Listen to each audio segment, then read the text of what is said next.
Ajube a kĩama gĩa PNU nĩ matabanĩtie mũcemanio wao kaunti-inĩ ya Nyeri kwarĩrĩria ũhoro wa kĩama na mũbango wa kĩo mbere ya gĩthurano kĩnene kĩa mwaka ũkĩte.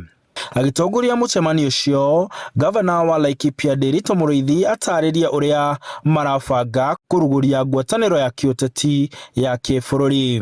Tũnjĩtĩtwo nĩ kĩama gĩa PNU kũmarĩria ũhoro wa our vision, our agenda for Kenya, for the transformation of Kenya, na nĩyo ĩtagwo Vision 2030. Na vision ito ya gũkorwo na a nationalist coalition ĩrĩa ĩngĩhota kũrehe ũndũ ũcio ũhĩtũke. Mũrĩithi akiuga atĩ ngwatanĩro ĩyo nĩ ĩkũhota kwambatĩria ikĩro cia wonjoria na ũtonga yathondeka thirikari mwaka ũkĩte. Competing by saying others have no agenda.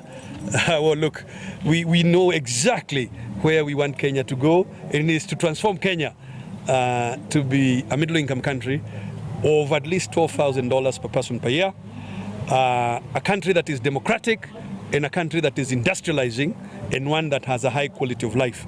No thengia ya ndereti ĩyo, mũrĩithi nĩ amenereirie mendekithia maugai wa mbeca kũrĩ kaunti, akiuga a Kenya marenda mbeca makĩria matũra-inĩ.